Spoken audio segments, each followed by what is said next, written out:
का प्रारंभ किया मैंने कि जब जगत गुरु शंकराचार्य भी मुसलमानों के बीच में जाकर के उनके प्रेम को समझ सके और इस्लाम की सच्चाई को जान करके इस्लाम को सारी दुनिया में एक इंसानियत का सबसे बड़ा पाठ सिखाने वाला धर्म मानने के लिए लोगों को समझावे।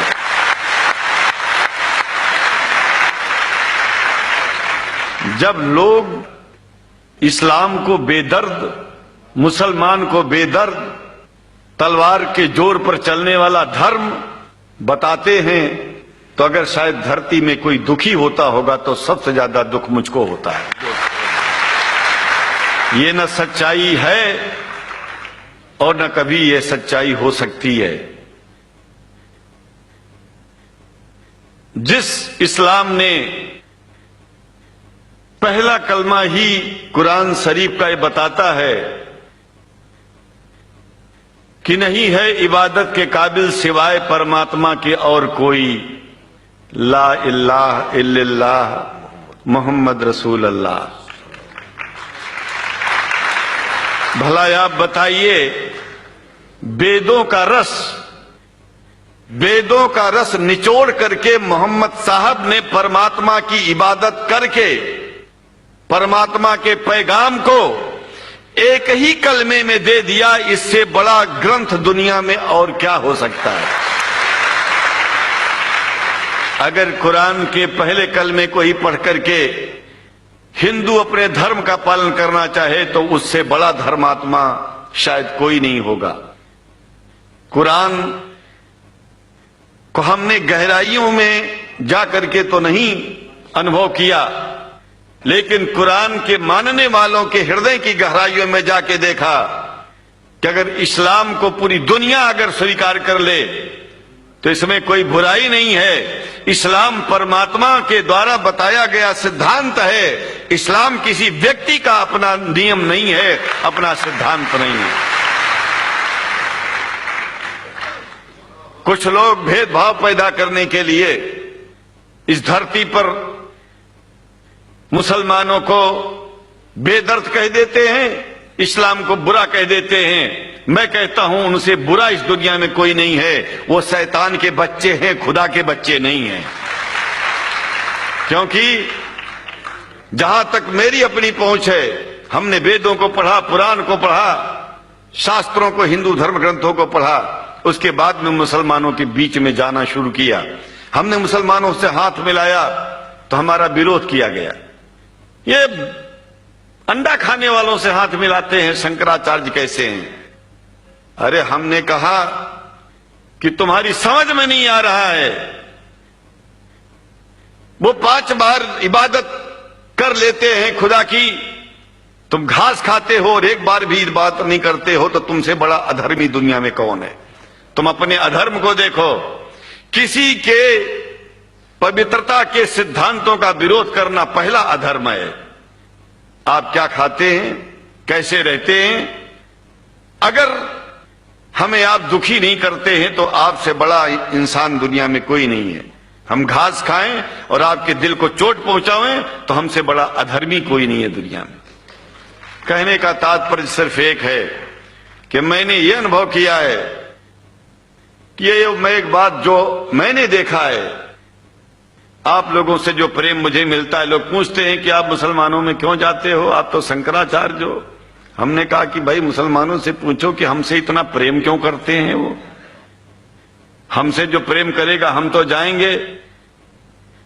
कहा फिर क्या हम प्रेम नहीं करते क्या? हमने कहा कि हम तो तुम्हारे बीच में पैदा हुए और तुम मुसलमानों से प्रेम नहीं करते, इसलिए हम तुमसे प्रेम नहीं करते। मैं आप लोगों के बीच में आकर के एक बात बताता हूं। कुछ समय से हिंदू धर्म के नाम पर कुछ संस्थाएं हिंदू मुसलमानों में भेद पैदा करने के लिए कुछ ऐसा कार्य किया जिसकी वजह से आम हिंदू, सीधा साधा हिंदू बेचारा जान ही नहीं पाता है इस्लाम क्या है और सनातन धर्म क्या है। सनातन धर्म और इस्लाम में कोई भेद नहीं है और हिंदू धर्म तो कोई धर्म ही नहीं है। सनातन धर्म धर्म है और शायद जो संस्कृत का सनातन शब्द है, अगर किसी भाषा में उसको इस्लाम कहा जाए तो कोई बुरी बात नहीं है। इस्लाम और सनातन में कोई भेद नहीं है, क्योंकि परमात्मा एक है, परमात्मा सबका है। ये संदेश ऋषियों मुनियों ने दिया, और यही संदेश परमात्मा का भेजा हुआ संदेश स्वयं हमारे मोहम्मद साहब ने इस पैगाम को हमको दिया। तो हम भेदभाव क्यों करें? यहां पर भारत का मुसलमान, एक बात बिल्कुल मैं स्पष्ट बता रहा हूं आपसे, अगर भारत का मुसलमान सो गया तो भारत सो जाएगा। इसलिए भारत को जगाना है तो मुसलमानों को जागते रहना पड़ेगा। भारत जाग जाएगा, पूरी दुनिया जाग जाएगी। ये भी मैं जानता हूं कि भारत के सच्चे हिंदुओं को, जो सच्चे सनातन धर्मी हैं, उनको मुसलमानों से प्रेम चाहिए, उनको मुसलमानों से भेद नहीं चाहिए। अगर कोई अच्छा हिंदू है, सच्चा हिंदू अपने को कहता है, तो पहले तो सनातन धर्म को मानता हो। अगर हिंदू की परिभाषा सनातन धर्म से हट करके कोई परिभाषा है, तो ऐसे हिंदू धर्म को मैं तिलांजलि देता हूं। हिंदू धर्म कुछ नहीं है। फिर हिंदू धर्म वही है जो वेद को माने, पुराण को माने और सनातन को माने। सनातन धर्म धर्म है, और उस धर्म को न मान के अपनी एक नई व्यवस्था चलाना शुरू कर दे, इसका मतलब ये है, और नाम भगवान का ले। एक बात और बता देता हूं, भगवान कोई आदमी की तरह नहीं है कि रोज रोज नियम बदलेगा। रोज रोज नियम बदलना आदमियों का काम है। हमारे पूर्व प्रधानमंत्री साहब, मुझे दुख होता है कभी कभी, यद्यपि लोग ये न समझ बैठे कि मैं उनका विरोधी हूं। विरोधी नहीं हूं, लेकिन उनको खुद सनातन धर्म की परिभाषा नहीं आती है। विदेश में जाकर के हिंदू धर्म की गलत परिभाषा कर दी है, और हमको सबको ये दुख हुआ कि किस स्कूल में जाके पढ़े हैं। ये धर्म के बारे में बिना पढ़े हुए धर्म के बारे में बोलना गलत है। पहले धर्म को जान लेना चाहिए, फिर धर्म के बारे में बोलोगे तो प्रेम फैलेगा, शांति फैलेगी, इंसानियत सारे चारों तरफ, चारों दिशाओं में इंसानियत का प्रकाश होगा।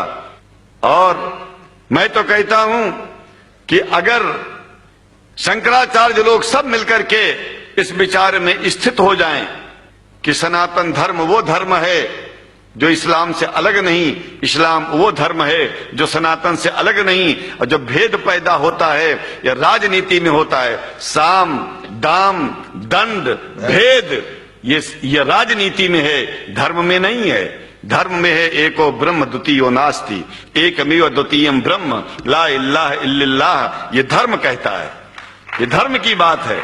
इसलिए हम भगवान की आराधना करते हैं, उपासना करते हैं। परमात्मा एक है, और परमात्मा बार बार नियम नहीं बदलता कि धरती पर इंसान बदलते जा रहे हैं तो परमात्मा अपना नियम बदलता चला जा रहा है।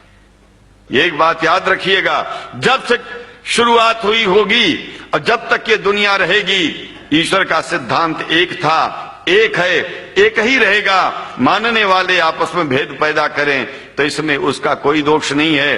दोष तो उन लोगों का है जो लोग भेद पैदा करके प्रतिष्ठा पा चाहते हैं। खास करके इतना जान लीजिए, धर्म भेद को मिटाता है और राजनीति भेद को बढ़ाती है। राजनीति का स्तर केवल राष्ट्र की व्यवस्था तक है और धर्म पूरे विश्व के लिए है। राजनीति से केवल आप देश का हित कर सकते हैं, लेकिन अगर विश्व का हित करना चाहते हैं तो धर्म की आवश्यकता है, और वो धर्म कुरान में स्पष्ट रूप से अच्छी तरह से समझाया गया है, बताया गया है। हमें हिंदी की कुरान भी प्राप्त है, उपलब्ध है, आज अंग्रेजी की भी मिल गई है। और हम तो चाहते हैं, हाँ, कुरान शरीफ सारी दुनिया में अगर इस ग्रंथ को पहुंचाया जाए, और पहुंचाना चाहिए। मैं तो मुसलमानों से एक जरूर बात कहूंगा कि आप लोग एक चीज का ध्यान दें, आपके पड़ोस में जिस भी भाषा को जानने वाला व्यक्ति रहता हो, जिस भी भाषा को, कोशिश कीजिए कि आप इस कुरान जैसे पवित्र ग्रंथ को उसको उसकी भाषा में पहुंचाइए। और मेरी समझ में सारी दुनिया में एक कुरान पहुंचेगा तो सारी दुनिया में शांति होगी, सारी दुनिया में अमन होगा, और सारी दुनिया में ऐसे ही इतने प्रेमियों के बीच में शंकराचार्य को पहुंचने में और बोलने में कोई दिक्कत नहीं होगी, संकोच नहीं होगा। आप लोग भी निडर हो जाइए, आप लोग भी संकोच छोड़िए। हम जानते हैं कभी कभी संकोच में, कभी कभी इस देश के कुछ जो फिरका परस्त लोग हैं, उनकी उल्टी सीधी योजनाओं में हम लोग एक दूसरे से मिल नहीं पाते। हम हाथ पसारे हुए आपके सामने खड़े हैं, आए हैं, हम आपको गले से लगा रहे हैं, लगाते हैं, दिल भी मिलाएंगे।